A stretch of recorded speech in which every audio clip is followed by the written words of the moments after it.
check. Check. Check, check. Check, check. Moving around your applause. Come on, guys, here we go. Our observers for this afternoon's game, Andrew Biermeyer and Brian Bradburn.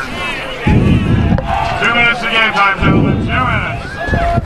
Hey, Orion, you ready?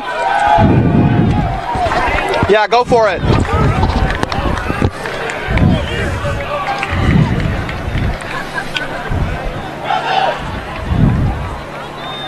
Welcome to UltiWorld's coverage of the 2013 Club Championships here in Frisco, Texas. I'm Charlie Eisenhood alongside Michael Aguilar, and we are very excited to bring you live from Frisco the first round of men's pool play between Denver's Johnny Bravo and Atlanta's Chain Lightning. It should be a great matchup. Our video coverage today presented for free in this game by Spin Ultimate. We'd like to thank them so much for their support and the opportunity to bring you this game here on YouTube Live.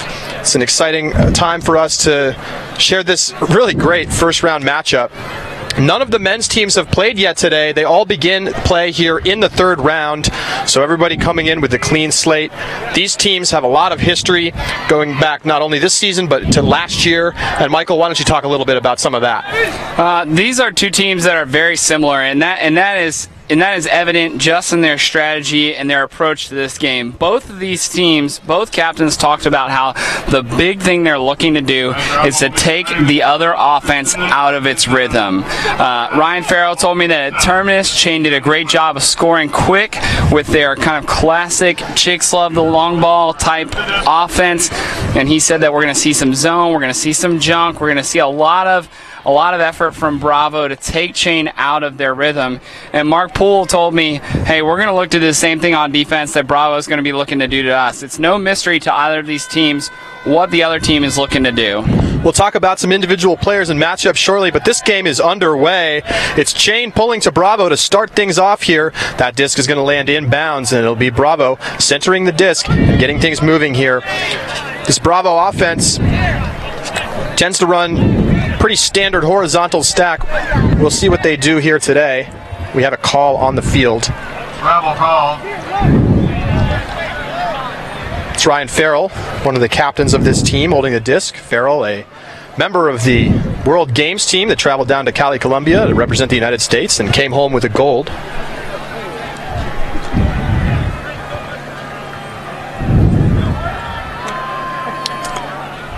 That zone look from Chain is exactly what we're talking about at the beginning of the broadcast, trying to get Johnny Bravo out of any rhythm that they would usually be in. All right, Bravo back underway here.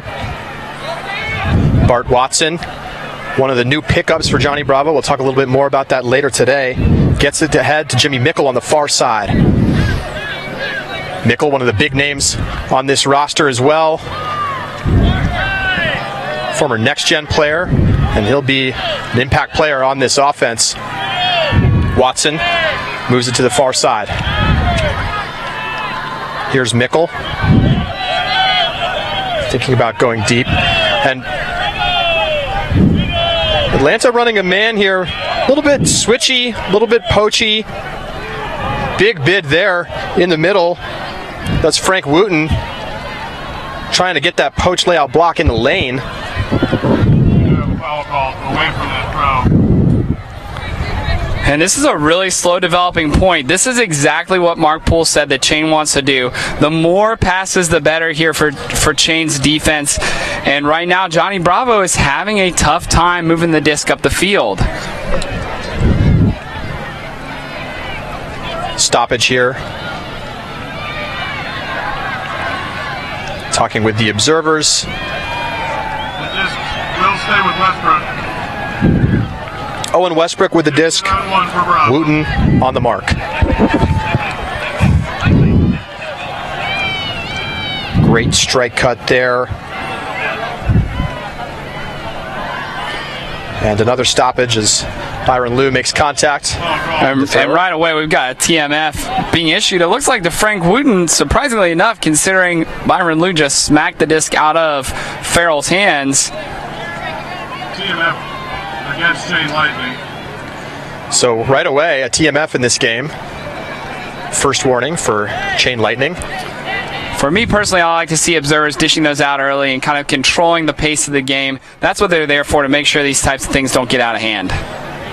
Disc tap live, Farrell bounces it into the middle. Watson will move it out to the far side, to the near side, excuse me. It's Josh Ackley, another one of the captains of this Bravo team. Ackley's going to look up the field, but a little bit of a miscommunication with Jesse Ream. So it's going to be a turnover, and it'll be Chain Lightning's disc. And Chain gets exactly what they want. They get that turnover after forcing a lot of throws.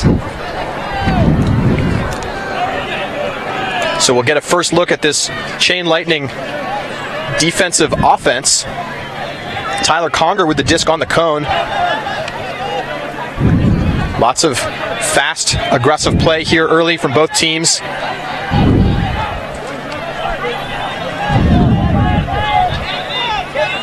Disc in the middle with Michael Spear. Gets it back to Conger.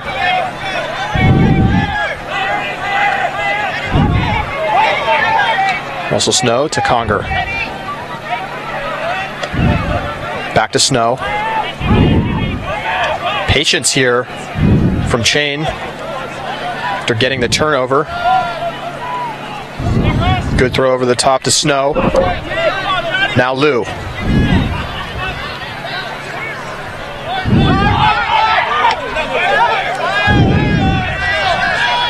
Great movement and patient work so far from Chain. Michael Aronson going into the end zone. He finds Lou. And so it's Atlanta taking the early 1-0 lead with the break against Bravo and keeping things interesting right from the start. Wow, and a really interesting aspect of that point is that if we look at Chain's lineup on that point, it is a very small lineup considering the overall size of this team. You've got guys like Russell Snow, Byron Liu, Michael Spear, and a few other players who are well below 6 feet tall, and they managed to contain Bravo's deep game while Bravo's on offense, and then in turn play a very fast-paced kind of ping-pong back-and-forth style offense, and it's very tough for Bravo's taller offensive players to keep up with those shorter, quick guys. And it definitely looks like that's something that Chain talked about, is something to take advantage after the turn, is to really move that disc quickly. And we see a big benefit there, is that's a huge first break to start the game. And frankly, it's a big contrast to the Chain we've seen earlier in the year, which was not really looking to do that quick movement of the disc on little short throws. Even on the defensive line, they've really been looking to put it up deep. But on that first point, never even really looked for the deep shot, was totally content to work underneath, and pays off with a big early break. Bravo's offense heads back out to the field. Tall offensive line. And now we're seeing a different look from Chain. We have a whole new 7 players on the field on defense, and a much larger line here for Chain. Leading the pack there, John Stubbs, one of the rookies on this team. Here's Mickle. Gets it into the middle for... Now going downfield, big layout, but not going to connect. Sneeder with the end zone turnover. Can't come up with it. And I'm wondering if we're seeing an early sense of urgency here from Bravo. Ryan Farrell told me that they had the same 7 to 10 guys playing offense for the last 8 months, and now we see some of the D-line players already getting pulled over to the offense. Here's Stubbs. Moves it to Asa Wilson. Easily D'd there on that swing pass. Mickle thinks about throwing it out to the front cone, but will go instead for the dump. Mickle holding in the middle. He's going to dish it to Bart Watson. Here's Nick Lance, and Nick Lance going to step around, and the throw bounces out of the hands of Hidda Sneeder, so his second drop in the end zone, and now it's going to be Chain airing it out downfield, and a great play, a lot of contact after the D, but Nick Lance gets up and gets a hand on that disc to prevent Wilson from coming down with it. He got just enough for Asa Wilson to not be able to make a play on that disc. It's a really tough play for Lance to make with the disc coming in over his head the way it was. Hammer to Nick Lance on the far side.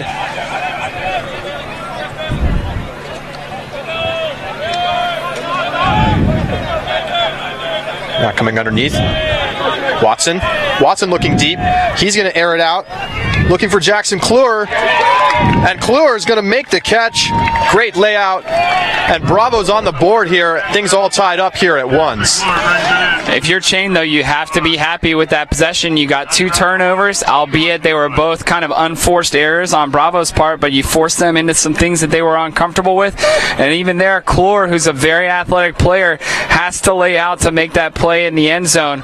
Right now, Chain making Bravo look very uncomfortable on offense, and that's a good sign early for the team from Atlanta. We'll now get a first look at this Chain offense, which features some very big names as well. Of course, last year, Atlanta played with Nick Lance, and since he moved to Denver in the middle of last year, he continued to play with Chain for 1 season, but is now playing for Bravo. It's one of the stories of this game. But Michael, talk a little bit about this Chain offense that, although has struggled at times this season, is still one of the most feared in the game. Oh, absolutely. I mean, you have this persona of, chicks dig the long ball, the Chain likes to huck, and there is a lot of truth to that. But one of the reasons they can do that is because that's the simplest way to get the disc in the end zone when you have athletes on the field like Dylan Tennell, like Jay Clark, like Jared Inselman, and you have throwers like Swanson, and then guys who can do it all like Nicky Spiva. Disc will get center to Swanson. And now it'll come to Tennell. Christian Olsen moves it ahead to Mark Poole, one of the captains of this team.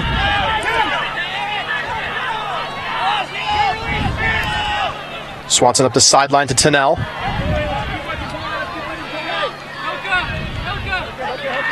Looking to get it off the sideline, and they do. Inselman moves it all the way around. Olsen finds Tennell. Tennell looking to the end zone. Big grab, but I don't believe he landed in bounds. And there will be a foul call as the offensive player claiming that maybe he was going to land in bounds, but got his legs taken out from underneath of him. I think Clark's claiming he had an opportunity to land in bounds, and that would be a force-out call. It looked like it was going to be a tough play to make, but to be honest, we've seen Jay Clark make some pretty ridiculous plays so far this season. Tim Morrissey in the coverage. And the ruling is that yes, it was a foul. And that's going to mean it's a goal. So Clark makes a great grab, gets his legs chopped out and lands out of bounds, but since it's a foul, that will be a score. 2-1. Chain holding on to that one break advantage here early on.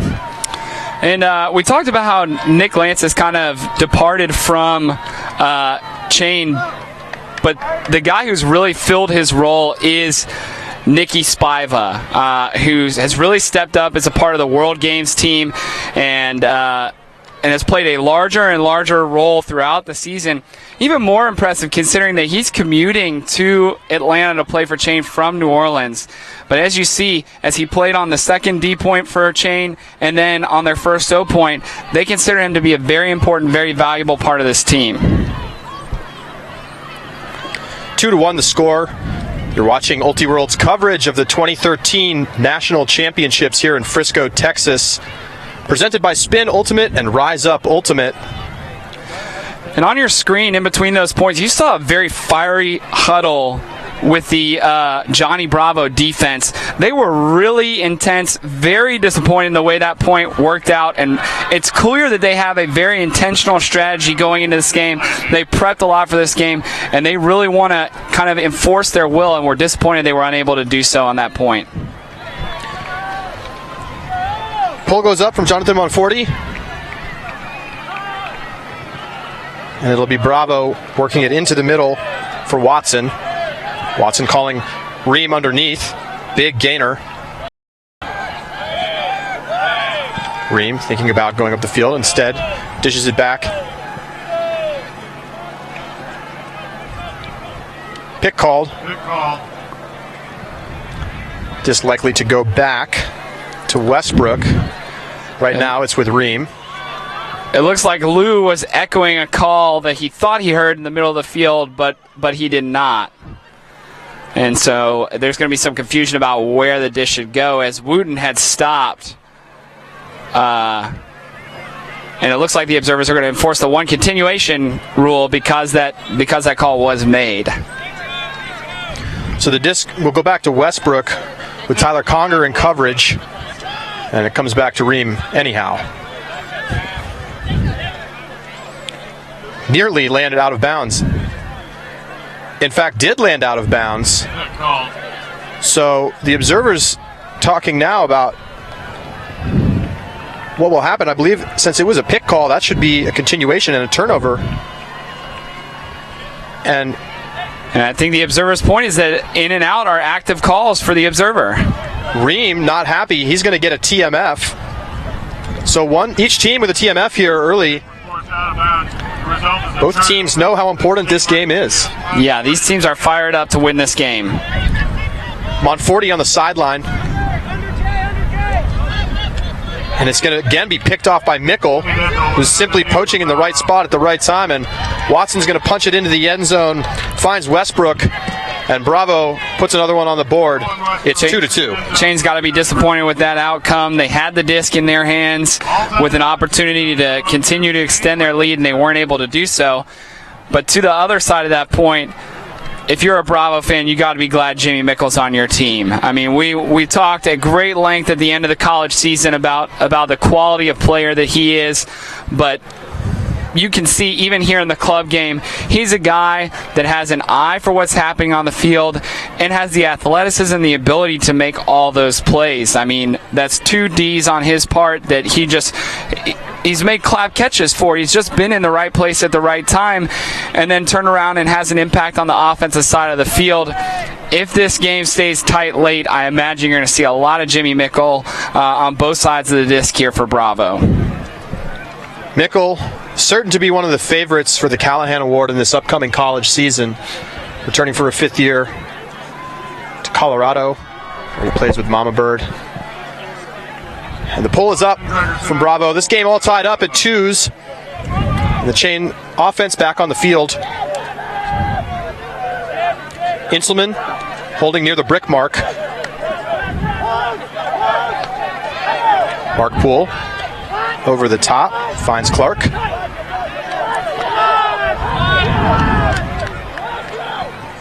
Christian Olsen on the far side. Good call. Right now, Atlanta getting everything they want. And being very patient, too, in a lot of situations. Looking off some semi-open looks in favor of something easier. Nice low catch there in the middle from Inselman.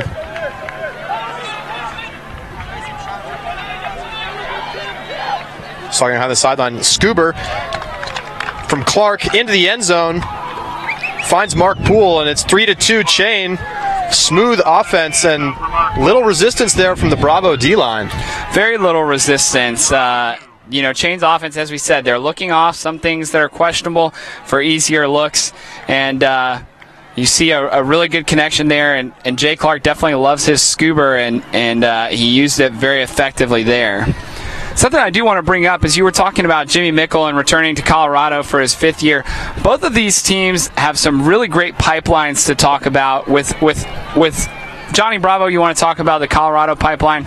With Chain, you want to talk about the Paideia pipeline. We've got guys like Dylan Tennell. We have rookies John Stubbs and Christian Olsen, who's playing on the Chain O-line. And a few other names on this team that are coming from that Paideia pipeline, coming from that Paideia kind of legacy with Michael Baccarini as the coach, getting a lot of experience, very young, and all the way throughout their time in high school, moving on to being effective members of college programs. And it's very impressive to see what that youth program has been able to contribute to Atlanta's club scene. Pull goes up here from Chain. And Andy Stringer's pull will trail out of bounds. So Josh Ackley will bring the disc to the brick mark. Josh Ackley to put the disc in play for Bravo from the brick mark. Vertical stack look here from Bravo. He'll flip it out to Mickle. And Mickle's going to tap the disc back in, and he's going to immediately rip it down the field to a wide open hit of Sneeder. And that's a great shot from Mickle, and he continues to do things right on the field. And I'm surprised, and the chain sideline is telling Aronson, hey, you need to call that violation because Mickle actually did not tap that disc in. Not to take anything away from a spectacular throw and initiating cut from Mickle, but those are the small things that can come back to bite you later on, and that's what Jay Clark is telling his teammates right now. Let's make sure that we're playing by the letter of the law here. 3-3 your score. This is Ultiworld's coverage of the club championships, live from Frisco, Texas, presented by Spin Ultimate. Hope you're enjoying this game and this beautiful weather. It's sunny, maybe a 2-mile-per-hour breeze, and not a cloud in the sky today here in Texas. And for those worried that we might miss out on the Sarasota weather, so far has not been a problem. Although it was raining and a little chillier earlier this week, looks like we're going to have spectacular weather all weekend for the national championships. Big pull from Bravo. And Chain's offense get things moving again. Here's Tennell. This is one of these junk and zone looks that Bravo said way ahead of time. These are the types of things we're going to be looking to do to shut down those early looks for Chain.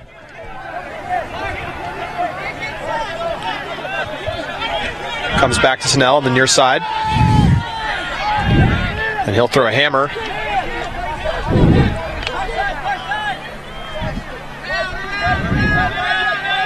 A lot of patience from Chain.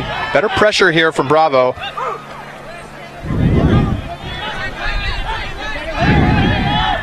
Pushing them back again. Haven't really advanced up the field so far yet.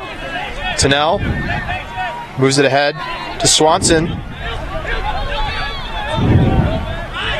Stubbs.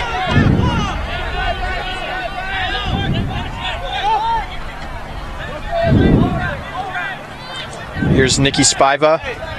Spiva moving it up the sideline to Tennell. And Tennell going to flip it into the end zone as Jared Inselman lays out for the score. 4-3 Chain, and we're seeing a game with mostly underneath cuts, and I don't know that we've really seen a legitimate huck yet. No, I mean, aside from Mickles from the sideline, which was, still only 35-40 yards, which for players like he and a lot of these Chain players is by no means a risky throw.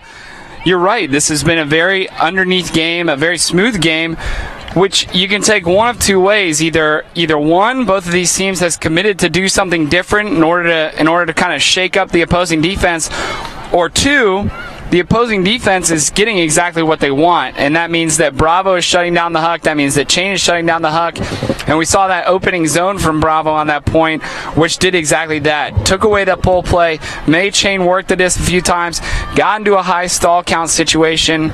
Chain was able to be patient and reset the disc, but if you're Johnny Bravo, you're hoping that eventually that's going to work out in your favor. 4-3 the score. Chain with a one-break lead against Bravo. And Chain is playing at a much higher level than we've seen them at earlier this season. Really didn't have a great regular season. Lost at their hometown tournament terminus to Pony in the finals. Did not play particularly well at the Chesapeake Invite.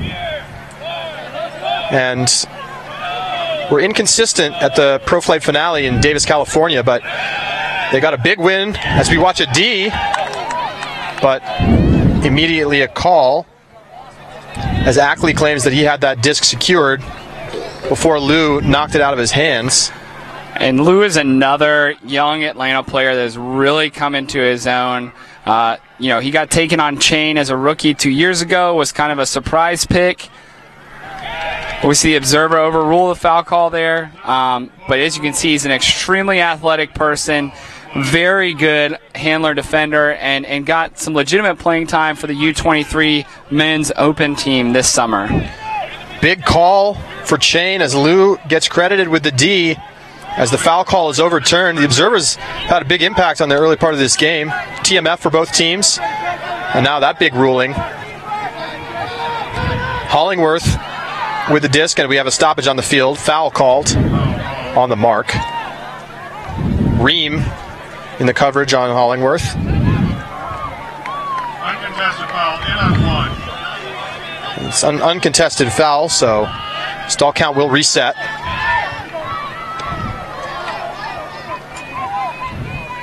And Russell Snow, after receiving it on the near sideline, is going to take a timeout. Wants to plan the set, and this is a big opportunity for Chain, who could take a 2-point lead here and a 2-break lead. They can punch this in about 15 yards outside the end zone right now. And if you're Chain, Michael, what are you talking about in this timeout? You're talking about quickness right now. You look at this huddle. You got Andrew Hollingworth, Michael Spear, Russell Snow, Byron Liu, all guys. Again, this is a small line. They managed to shut down Bravo's offense, get a block on handler defense. And now you're talking about, look, we're in a small space. Let's take advantage of our quickness. Let's make sharp, quick throws. You don't want to float anything up in the air, and really work the disc with your handlers till you get a 100% look in the end zone. I would be very shocked to not see some very aggressive handler movement from Chain here. It's going to be Snow picking up the disc. Low stall here, should be coming in on 2. Sneeder on the mark. Michael Spear, the dump for Snow. And Bart Watson in the coverage on him. Standard vertical stack in the end zone here. Snow's looking. It's a little inside throw. And Chain's going to go into the end zone. Aronson punching it in to Michael Spear. And it's now 5-3. Chain takes a 2-break lead and has Johnny Bravo on an early upset alert. They definitely do. That was a great end zone set there. You saw Chain attack that inside lane with 3 different cuts, committing to, this is the lane we're attacking, we're going to get the disc here, and that's almost an impossible look to stop time and time again, because if your mark shifts too far inside, then that around throw is 100% score, and if your cutters commit too hard to that inside lane, then you're giving them a wide open fourth side look, and Chain knew that. Chain took that look and said, this is the spot we're attacking. They attacked it again and again, waited for their 100% look, and they hit it for the score. Or to lead to the score, I should say. 5-3. Atlanta leading Denver. And the Bravo offense struggling a little bit against that smaller Chain lineup. Byron Liu playing very well in the early part of this game. And now you've got Chain has the opportunity to kind of continue keeping their lines open. You have guys like Blake Hanna, who's pulling right now, Elliot Erickson, who haven't even been in this game yet and are coming in here for a big opportunity for a break point. This pull is trailing back towards the end zone, but may not come back in. It will not. So it's going to be past half field for Bravo to get a nice short field to begin this offensive possession. That's one way for a rookie to get himself a little talking to. You know, you have momentum, you have Bravo more or less where you want them, and then you give them this short field to kind of restore their confidence in their offense. Ryan Farrell taps it in for Bravo. Goes to Ackley, and then out to the far side for Lance. Westbrook, nice inside throw to Ackley.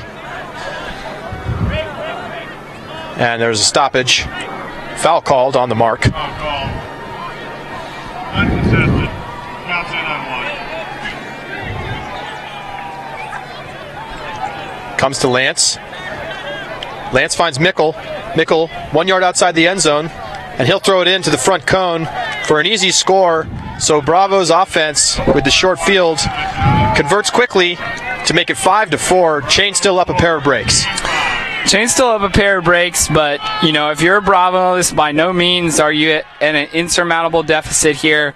You've got confidence in your offense. Right there you see the cohesion that Farrell talked about before this game, where you have Bart Watson has played enough with Jimmy Mickle to know Jimmy Mickle has the long around flick that he kind of bounces into the wind there. I'm still open at this spot and just sit and wait and let Mickle get the disc to him.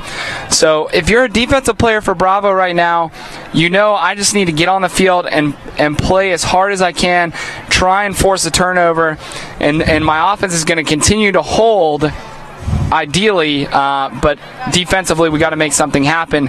And someone they're going to be looking to make something happen is Eric Johnson, who's another new pickup for Bravo this year. Is a very talented player. He's standing number 2 on the line, right next to Nick Lance. Those are both guys that played Next Gen together. They're very talented, and they're going to be the guys that Bravo is really going to be riding to try and get back in this game. I talked with Ryan Farrell earlier this week, and he talked a lot about how impressive both Lance and Eric Johnson have been.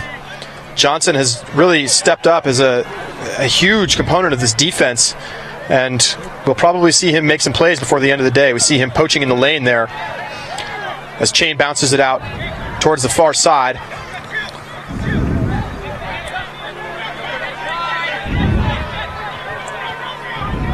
Comes back into the middle.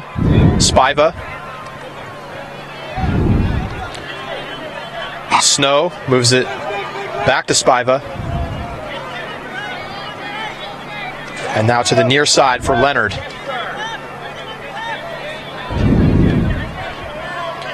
Bit of a junk switching look downfield from Bravo that's stopping a lot of those in cuts. You can see the adjustment Bravo is making. Johnson on the mark. Now a deep shot looking for Spiva deep, and it's going to be in stride. Beautiful throw. Dylan Tennell and Nicky Spiva showing the chemistry that they've built together over the years. And it's a quick score for Chain. 6-4. Atlanta leading Denver. We actually got that hook from Swanson there, Charlie. That's all right, but you know I really want to point him out on that point as it's really doing a good job. At the beginning of that point, Chain really kind of fell exactly into the trap that Bravo was setting, which was they were pushing to the line, and Swanson got to the point where he was on the line with no real looks off the line and was patient, and finally got a backhand around the mark to set the disc back in the middle of the field.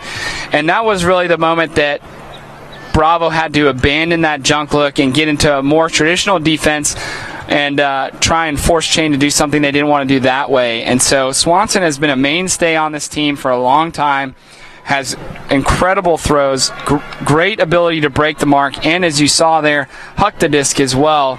And he was crucial on that point in making sure that Chain didn't get trapped in a position that they didn't want to be in. 6-4 your score. You're watching Ultiworld's coverage of the National Championships in Frisco, Texas, presented by Spin Ultimate. As Chain gets set to pull here, still up 2 breaks, looking to add to that lead on this defensive possession.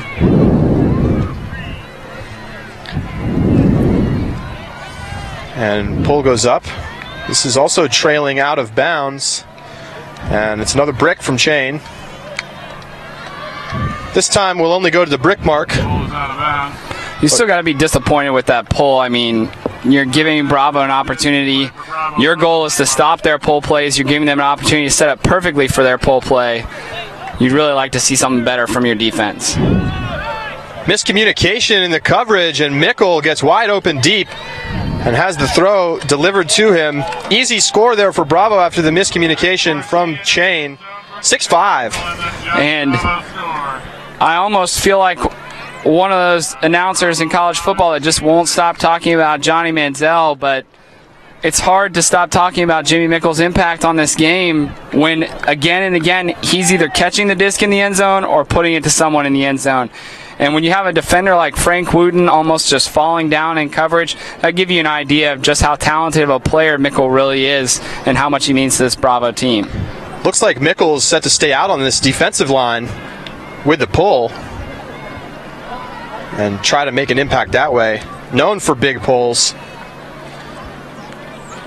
And you mentioned before that Shane can't be happy with those out-of-bounds pulls, particularly because there is literally no wind here right now. It is absolutely still here in Frisco. Such a contrast to last year at the club championships where the wind was blowing often 35 or 40 miles per hour. Yeah, those, pulling inbounds is one of those things that you can control. That is entirely within your control. There's nothing that the opponent can do to make you pull out of bounds. And so if you're Shane, that's one of the things you want to make sure that you do control. Bravo puts up the big backhand. Mickle with the pull. It'll get centered to Tennell for Chain. Bounce it to the sideline.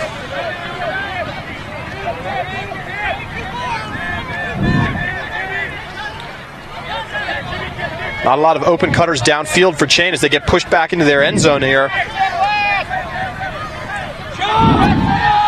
But now they're going to bail themselves out with a nice deep shot as they connect. Christian Olsen comes down with it. Now Clark, near midfield. Swanson finds Tennell. Tennell going to put up the flick to the end zone, but it's going to be a great block downfield. Tim Morrissey getting a hand on the disc to tip it away. And so Bravo now has the opportunity to get one of these breaks back. Yeah, and you wonder if that wasn't kind of quote-unquote typical Chain rearing its ugly head there. As their offense stalled, they looked to some pretty questionable hucks.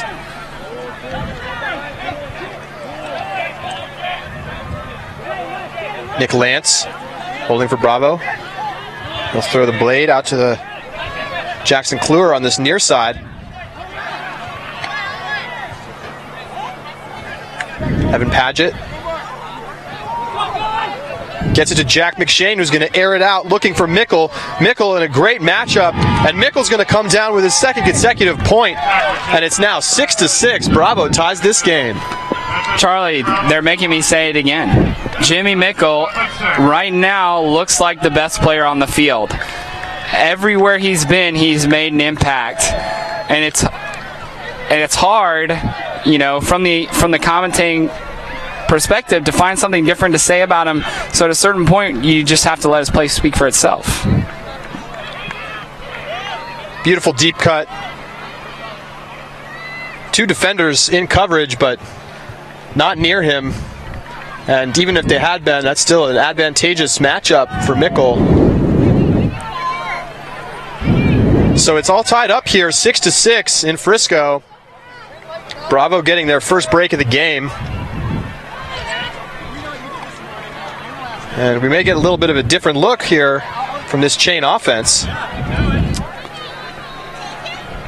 Yeah, things haven't changed up too much personnel-wise. You have two rookies on the line in Max Leonard and Christian Olsen, but both guys who have a lot of experience at playing at a high level themselves. Pull trailing towards the sideline and will end up out of bounds. So Chain will bring it to the brick. Greg Swanson getting set to tap it in. Matt Farrell in the coverage for Bravo. Swanson moves it out to the sideline for Spiva.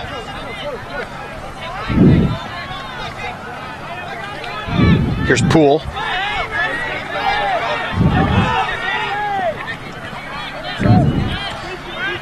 Chain really looking to aggressively swing the disc as soon as they get into the middle, turning and looking to the far side. Change the angle of attack. Here's Spiva.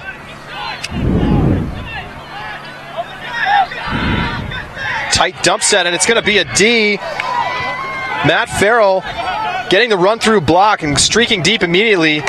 They won't be able to connect with him, but now Bravo with a chance to get this game back on serve. And it's going to be a big deep shot as they look downfield for Clark Bishop, and Bishop going to climb the ladder and come down with it.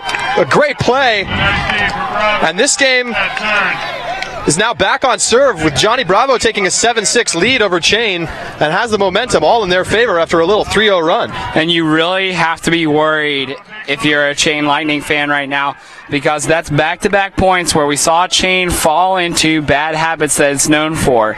2 points ago on Bravo's first break, you see some ill-advised hucks to the same third of the field where the defender is able to make a pretty legitimate play on the first one, and on the second huck, get the block.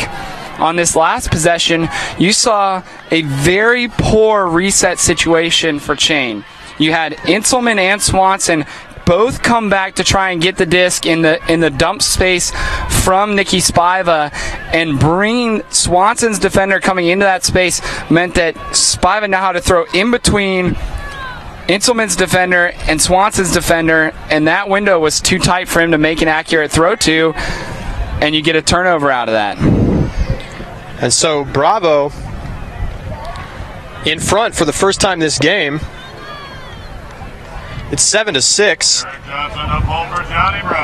And it's going to be Eric Johnson with the pull for Bravo, as the Chain offense looks to stop the bleeding here.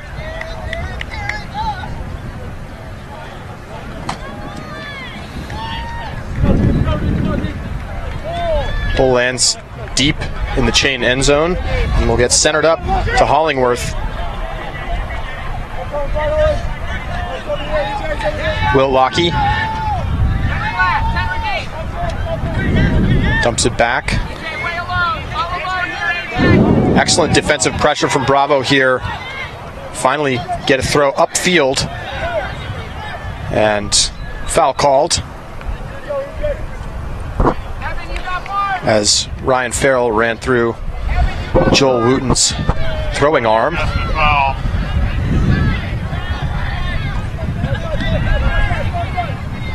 Tyler Conger with it on the sideline. Finds Hollingworth, but be a drop. Here's Johnson for Bravo as they look to go about 35 yards to take half here. Kluwer finds Watson, and Bart Watson making the veteran timeout call here. Only about 20 yards outside the end zone, and with all the momentum right now, they'll want to talk it over, see if they can set something up to get it into the end zone. And I have to question personnel decisions there for Chain. After 2 straight breaks, Chain pulled its entire offensive line and replaced it with one of those smaller defensive lines that we've seen a couple times earn a break, and I'm not sure I follow the logic behind that. You have an offensive line for a reason.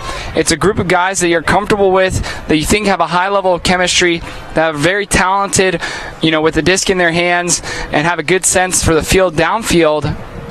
I don't know if you go away from them just because of 2 breaks in a row.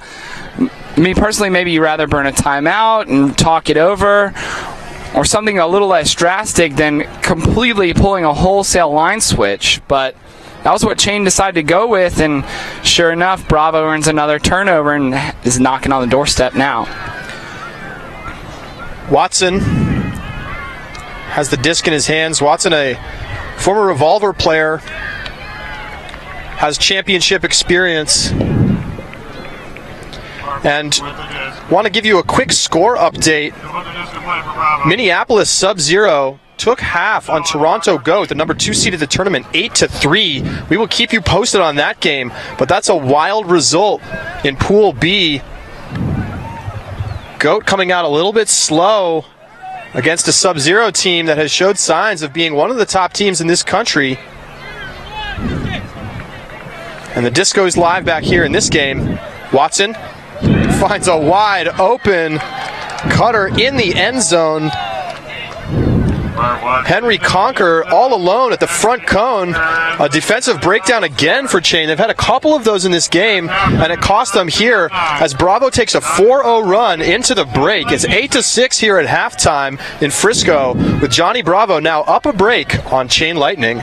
And frankly, it could be worse. I mean, the way Bravo's been playing the last 4 points, Chain's lucky to only be down a break at the halftime here. Oh, absolutely. I mean, Chain turned, after coming out very hot, after looking very controlled and very strong, they turned ice cold here at the end of the half. It's going to be very important that they have a very solid conversation at halftime to figure out where to go from here. So your halftime score, 8-6. Denver Johnny Bravo leading Atlanta's Chain Lightning. We'll be back in 10 minutes for the start of the second half. Stay right here with us on Ulti World.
Welcome back to second half coverage of Atlanta's Chain Lightning versus Denver's Johnny Bravo here at the National Championships in Frisco, Texas. I'm Charlie Eisenhood alongside Michael Aguilar. And UltiWorld's coverage today, live from Texas, is presented by Spin Ultimate and Rise Up Ultimate. Hope you're enjoying this game so far. Halftime score, 8-6. Johnny Bravo taking a 4-0 run into halftime. And up a break against Chain Lightning. Bravo will be pulling to start the second half. And Michael, what did you see in this half? It was sort of a tale of the first half of the first half and the second half of the first half. I think we saw two very different games play out across the course of these 14 points. Yeah, a lot of time we'll refer to those as quarters, Charlie, but really what the issue was is that Chain's offense, which came out starting patient, came out really taking what Bravo was giving them, suddenly, as we talked about in the first half, fell into kind of those ugly ruts that Chain is known for. We had a reset problem, we had hucks to bad matchups, and then we had a personnel issue, and Bravo rattles off 3 straight breaks, and all of a sudden they're in control of this game. Chain really needs to settle down and not panic in this situation. Get back to what they were doing to start this game, which is taking what was given to them and being patient on offense. Chain's offense on the field here to start the second half. Jared Inselman moves it into the middle. Now it comes to the sideline for Tennell. They're looking to do a little 3-man weave work here, sort of keeping a handler behind the guys in the wall. As we watch Inselman catch it up the field, go to the sideline for Clark. Clark, nice scoober, back to the middle. And we have a call on the field. Foul called on the mark, uncontested. Just coming in on 1. So Austin Gregerson on the mark. Inselman taps it in. And here's Swanson. Swanson going to throw the IO flick out to the back corner of the end zone. A great attempt at the catch, but he's going to be easily out of bounds. So Swanson's throw just off the mark. Just goes out of the back of the end zone, actually out of the side of the end zone. So Jimmy Mickle will bring the disc to the cone for Bravo as they look to extend this lead.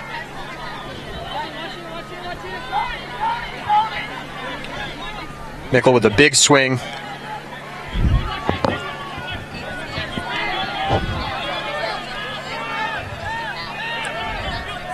Not a lot downfield right now for Bravo, and now we have a call.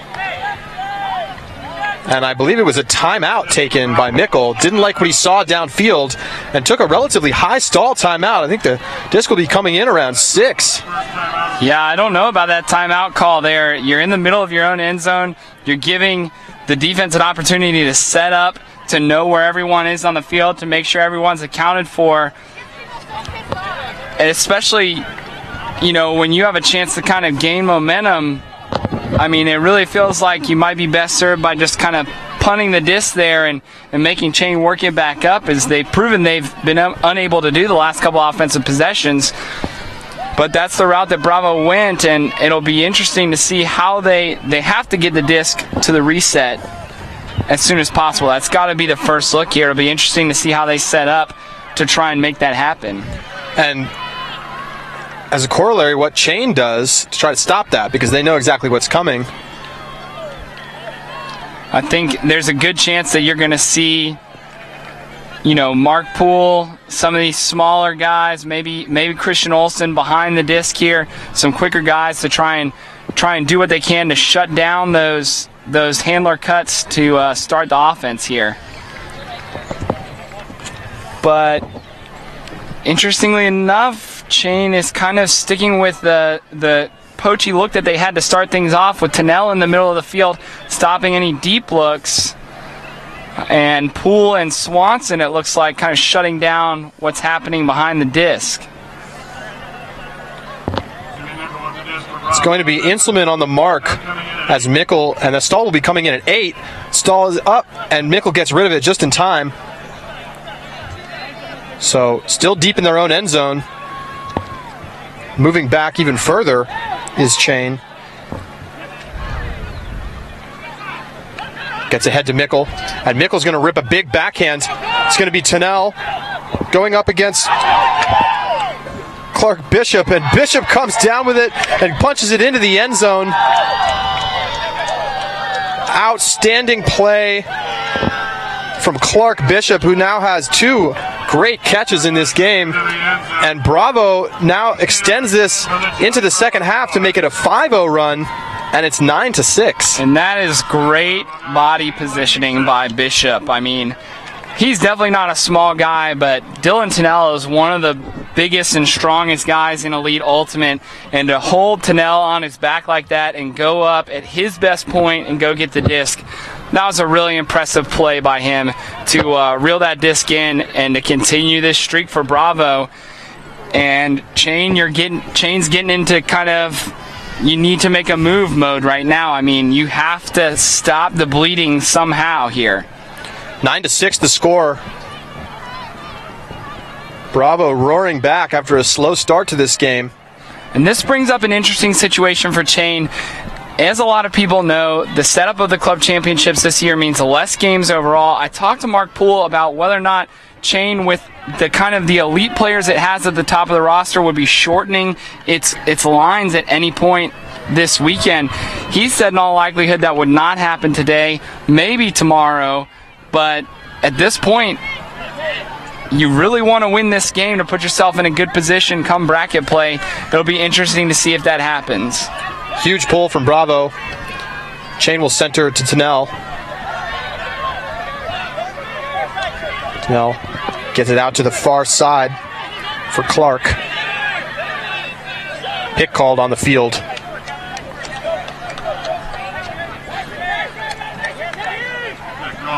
Stahl will be coming in on 6. Just coming in on 6.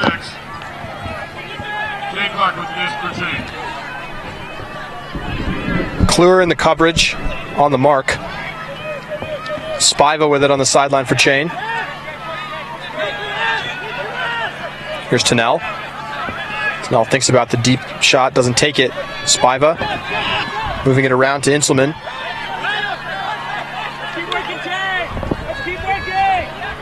Mark Poole into the center for Clark. Now moving right to the goal line, and does he reel it in? Yes, he does. Dangerous throw there from Inselman at the last, but punches it in to Max Leonard, and so Chain finally gets back on the board, closes the gap to 2. It's 9-7, Bravo. Well, I mean, you've gotten your offense off the field. That's the important first step for Chain here, is that you're putting the game back in your defense's hands. The defense has already shown that it can earn breaks from this Bravo team. Now the important part is that the defense is going to have to do that. Again, you don't want to put yourself in a situation like we saw Cahoots last round where you kind of start to run out of time. You want to make your move earlier, at least make this game a little bit more tangible as soon as possible. You'd really like to see a solid defensive effort here and possibly get one of those breaks back, in the next point or two. So Bravo's offense takes the field for the first time in a long time. 9-7 the score. You're watching the National Championships live on UltiWorld, presented by Spin Ultimate. Holford 20 seconds until the pull.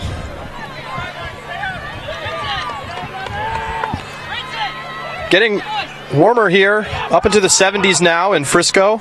Still no wind to speak of. Occasionally a very light breeze blows past, but mostly what you might consider perfect ultimate conditions. And it's going to be an offsides called. It's a mighty fortuitous offsides too, as that was a pretty short pull there and well out of bounds. Lightning, they were offsides. This is going to give them an opportunity for a repull here to put themselves in a little bit better position.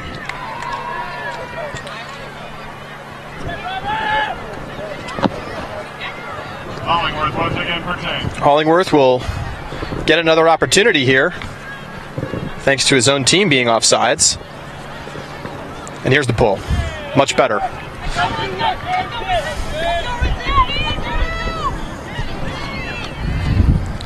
Bravo will start near the brick mark. Here's Mickle.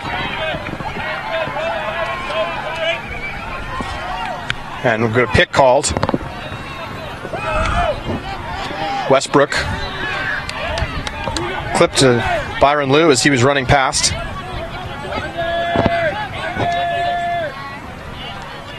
Westbrook moves it to Joe Durst. Ryan Farrell gets it back to Westbrook. And here's Ream. Ream having a good game.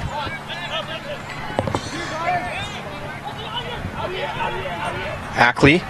Ackley bumped as he throws. He'll call a foul. I believe that will be uncontested by Michael Aronson. This is going back to Josh Ackley. Going in on one.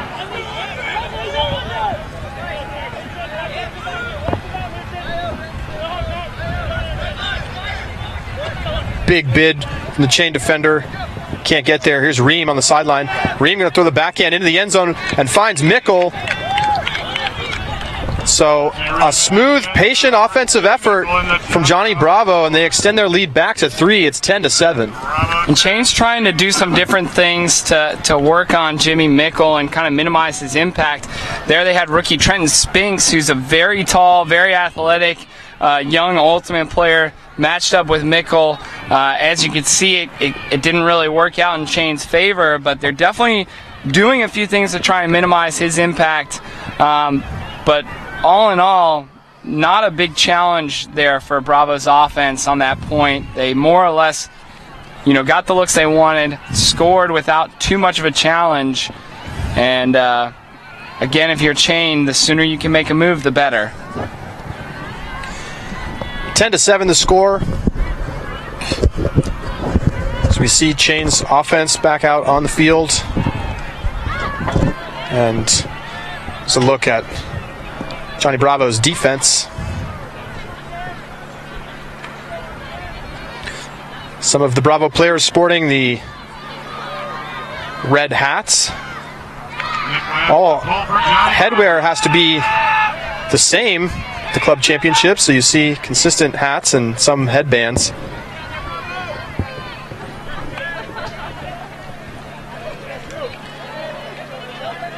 Tennell in the middle for Chain. As the offense looks to keep pace, get the defense back out on the field. Spiva pushes it to the outside for Swanson.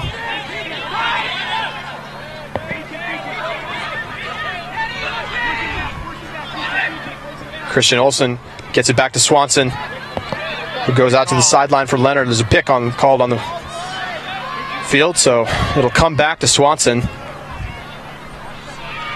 10-7 the score.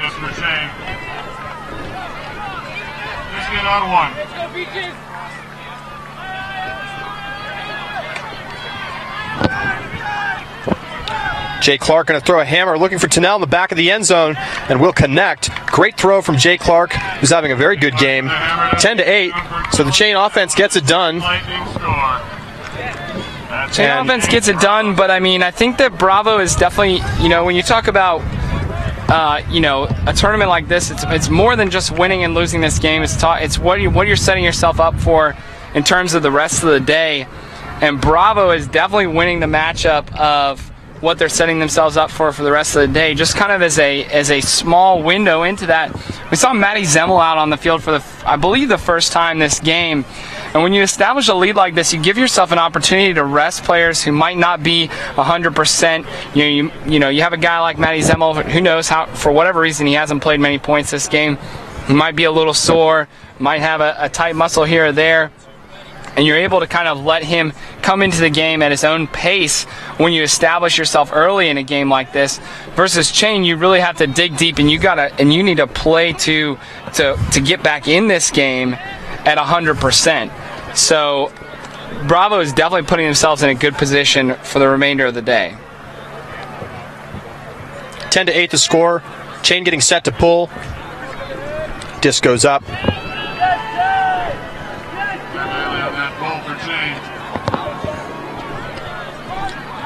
And Bravo with some new faces on the field. But here's a familiar one, Mickle. Move it ahead to Sneeder. Josh Ackley nearly has his pass blocked by Elliot Erickson, but gets there. Here's Mickle. And Mickle's going to air it out. Looking into the end zone. It's going to be contested. A huge grab, and was he in bounds? Yes, he was. Sneeder comes down with it in the back of the end zone, past a laying out chain defender. Beautiful play, and you know what? Bravo has just been making the bigger plays when they need them, and they'll make it 11-8. Still a 3-point lead for the Denver team. And Chain is pretty livid right now. They think that was a very poor call. They think that it looks like they're arguing the observer was out of position. If you can possibly vaguely see, there's a little tuft of grass torn up on the back line of the field. They're arguing that's where the Bravo receiver came down first. But at this point, if you're Chain, you need to not focus on those little things, and you need to focus on what can you do to get back in this game. That call might have gone your way, might not have gone your way. Right now, it's important that defense figure out a way to stop a Bravo offense that is moving very smoothly and exhibiting what Ryan Farrell told us it had going for it, which is a lot of chemistry and guys that have spent a lot of time playing Ultimate together. And when you have plays like that going your way, that's part of that chemistry. 11-8. The score here in Frisco. This is Ultiworld's coverage of the national championships, presented by Spin Ultimate. Thanks for being with us. Lots more coverage coming up this weekend on our live stream. Be sure to stay tuned to Ultiworld's Club Championships tournament page for scores, news, and more, including our live video. This will be our only free game of the weekend, but if you haven't already, you can purchase the tournament package for as little as $12 to get access to many more games, including 2 pre-quarters games tomorrow, the men's quarterfinals, and the mixed and women's semifinals, as well as later today, Sockeye versus Goat in the final round here in the men's division. And coming up next, Boston Brute Squad versus DC Scandal, the final round of women's pool play. So the score here, 11-8. Chain on offense. And that disc is going to float up and out of bounds. Stubbs a little bit lazy with the throw and it floated over the head of the intended receiver. So Stubbs will now to set the mark, and Bravo with an opportunity to extend this lead to 4. Ryan Farrell swinging it out, connecting with Conker.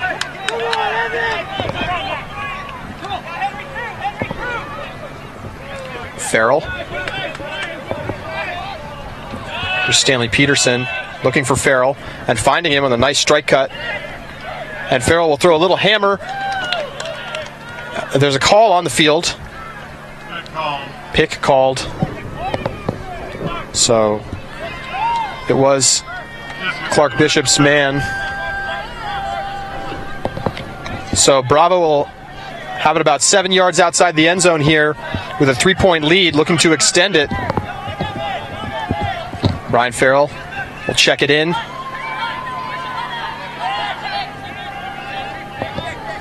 Another pick called as Farrell hit Peterson, who's right on the goal line. Away from that play, however. Stanley Peterson with the disc just outside the end zone for Bravo. Tapped back in. Peterson looking to get it into the end zone, and there was some kind of defensive miscommunication because the force was backwards on the mark. So it's an easy score for Bravo, and it's now 12-8, and they've really pulled away in this game. Long road back for Chain now, and you have to wonder if they start to think about the next round, Michael. At this point, you wonder if you're kind of thinking about taking stock. Even on that point, you wonder if Chain's already taking stock. You got two rookies on that line, and Jod Stubbs and Christian Olsen, who both are talented players in their own right, but sure enough, Stubbs turns the disc over there. You wonder if Chain's already kind of said, you know what, okay, we had our lead, we gave it away, we had our opportunity, and we lost it. It's time to reset, because as you know, Chain has a long road in front of them, with their remaining pool play games being against Machine and Furious George. Machine, who is coming into this tournament seeded as the fifth seed, and but finished RRI number 2 overall in the season. So they've got some good teams left, and obviously Furious. Our conversation about Furious has all been about have we really seen the real Furious team yet? So at this point, if I'm Chain, I definitely am thinking about easing back on the gas pedal and saying, all right, let's see what we have next round and for the rest of the game. Pull is up from Bravo, 12-8 the score. Denver with a big lead over Atlanta. As the disc moves into the middle. More of that junk look here from Bravo. They're going to try to beat it towards the end zone, and they do. They get it separated. Asa Wilson, who will dish it to Clark, and Clark will find Wilson again, and that is a score. So nice quick offense there from Chain. And it is 12-9 now. So the Chain defense will have a couple shots here to get back in it. Bravo 12.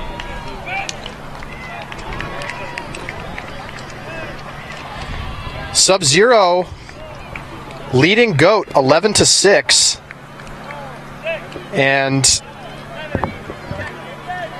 so we may have a big upset brewing on our hands in Pool B. And that will be, we talked about this briefly in the mixed game, that will be the point at which you'll start to wonder if teams start to kind of look to what games they want to win and what games are not so important, to say it in the nicest way possible. Because if you're one of these elite teams and you've seen what Goaty's capable of all season, you want to try and dodge getting them in pre-quarters. So it'll be interesting to see how that upset affects the remainder of bracket play, as these teams have enough time in between every game to talk about where they stand in their pool and where the remainder of the bracket stands.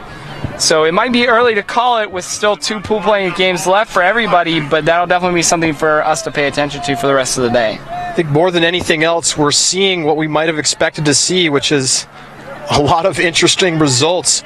The parity this year has been notable, and with Sub-Zero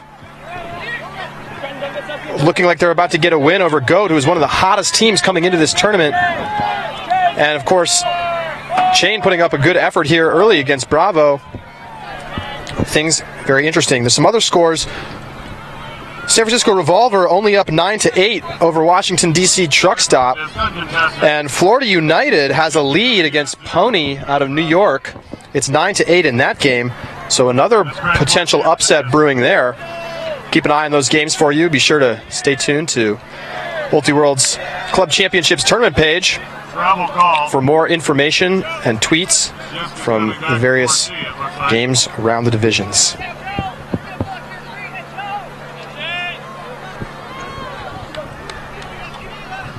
Stoppage on the field here. Chain putting up some good defensive pressure. Discussion with the Revolver.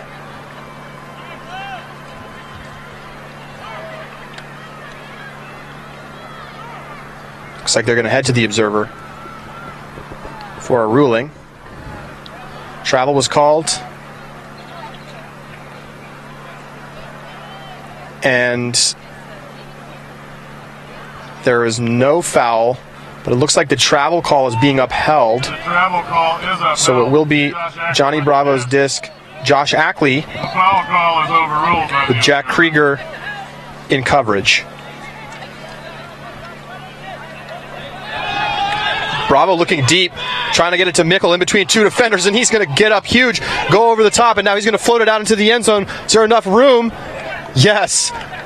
Jimmy Mickle does it again. A huge sky over 2 defenders, and then he throws the assist, hitting Bart Watson in stride in the back of the end zone. Score now 13-9, and Bravo in control of this game ever since really the second quarter began.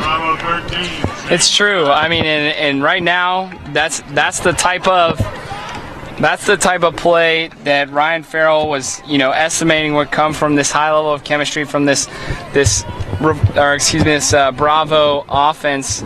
You have not one of your best throwers putting the disc up, just knowing that Mickle's capable of coming down with it in that position.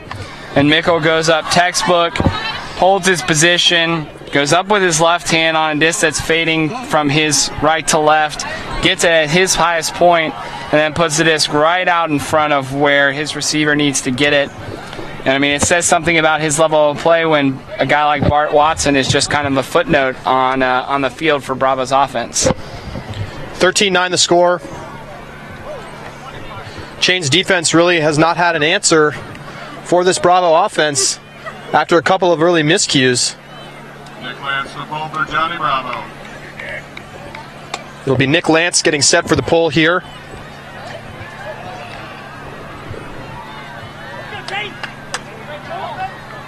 And it's going to float to just in front of the end zone.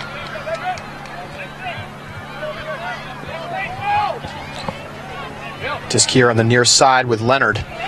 But the travel was called. And it's going to go to the observer for a ruling. Disc going back to Inselman. No travel, so the disc will stay with Leonard. The observer overruled the travel call. Therefore the disc advances. Lance in the coverage on Leonard here.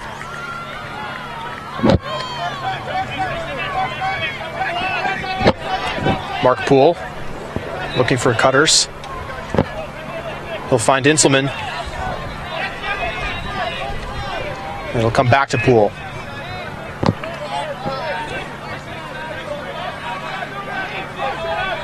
Craig Swanson holding. Good call. Pick called on the field. Greg Swanson with the disc for Chain. Coming in on 6.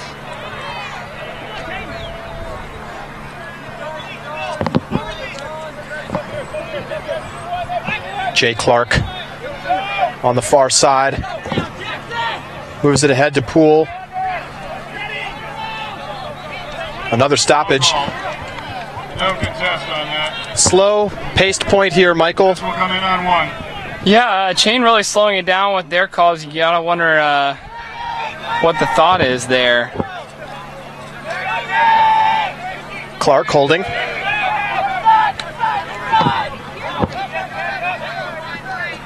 Leonard bounces it to the outside. Now Tennell.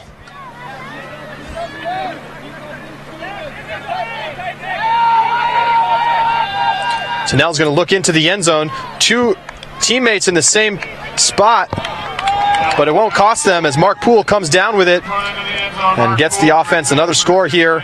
So it's 13-10. That's Chain 10, Bravo 13. And we're nearing the cap. We have about 4 minutes until the soft cap goes on, so it won't affect this game.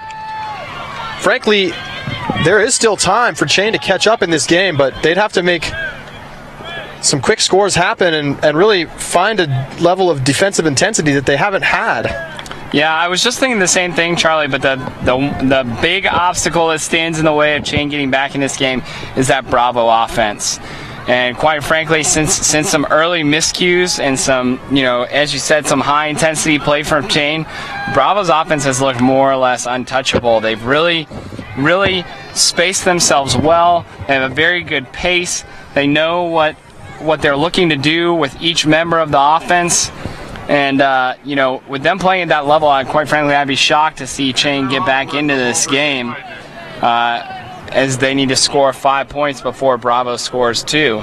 And that's a tall task with Bravo playing at the level that it is. 13-10 your score here. Bravo leading Atlanta.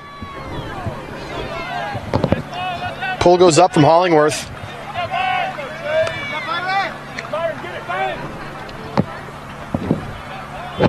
Josh Ackley holding against a bit of a zone look from Chain.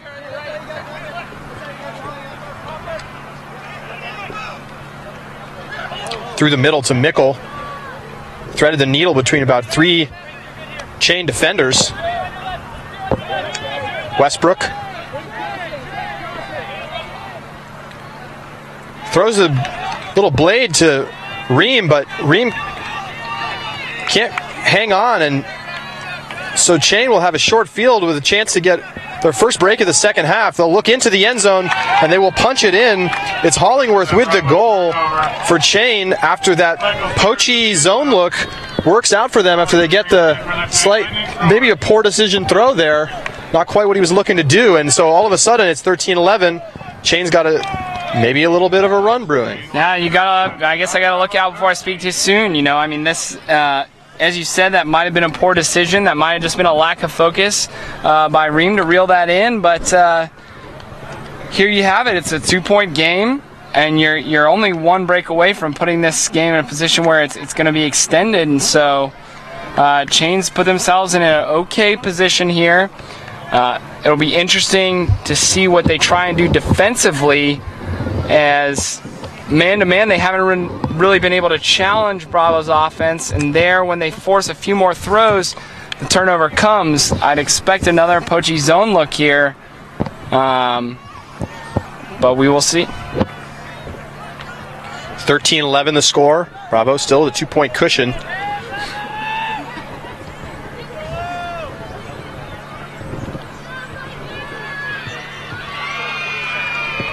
Jonathan Monforti with the disc, getting set to pull for Chain. Jonathan Monforti to pull for Chain Lightning.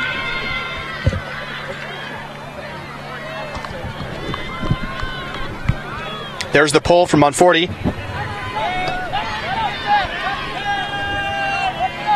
It's a good one into the back of the end zone for Bravo. Josh Ackley moving it ahead. Lance moving it up. Here's Mickle. Mickle gets it to Craig Forshee. Back to Mickle. Right back to Forshee. And Forshee's going to put it into the end zone for a quick score, and Bravo recovers smoothly.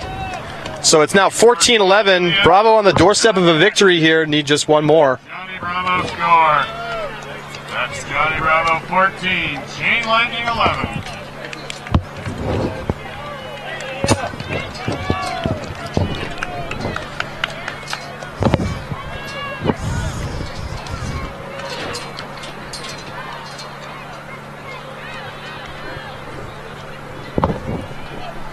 So we may have a battery situation here. I just want to let everybody at home know.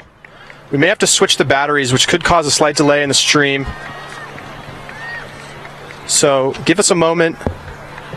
If the stream cuts out on you all of a sudden, you'll know why. And we're working quickly to get that rectified. 14-11 the score here. We'll keep you updated on Twitter if we do have any stoppages in the stream here. You're watching Ultiworld's coverage of the Club Championships live from Frisco, Texas, presented by Spin Ultimate. And the soft cap going on just now. Eric Johnson to pull for Johnny Bravo. As Eric Johnson gets set to pull for Bravo. Here's the pull. Chain Lightning. Gets it centered up to near the brick mark. Gets it out to Tennell. Tennell moving it ahead. Mark Poole. Mark Poole flips it back to Tennell.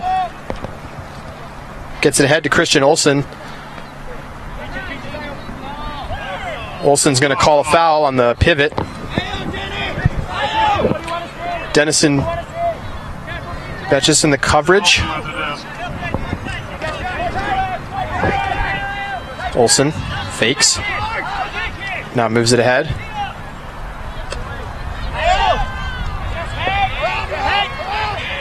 Leonard holding for Chain. Gets it to Tennell. Tennell flipping it out to the far space. There's going to be a foul called on that mark there as Olsen gets bumped on the arm as he throws. Uncontested, just coming in on one. Let's go, G!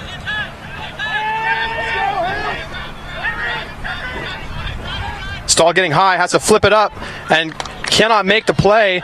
So it'll be Bravo, and they're going to rip it down the field straight away as they look for Conker. Conker's going to make the catch just outside the goal line, and Conker's going to throw it into the end zone for Betches. He's going to come down with it for the Bravo victory. 15-11 your final score. And as I mentioned, we may cut out at any moment here. We're not going to have a lot of post-game because our battery is almost dead. Just some real quick score updates from what we can see. Pony is up 12-11 on Florida United. Sub-Zero is up 13-7. And that's the most recent thing that I can give you. Stay tuned to our Twitter page on the Club Championships live updates page on Ultiworld. Final score here in Frisco, it's Johnny Bravo 15 over Atlanta Chain Lightning 11. So Bravo off to a good start as they look to hold down their 1 seed overall in Pool D and advance on into bracket play unscathed. For Charlie Eisenhood and Michael Aguilar signing off for Ultiworld's coverage. Hope you've enjoyed it. This coverage today presented by Spin Ultimate. We'd like to thank them so much for their support.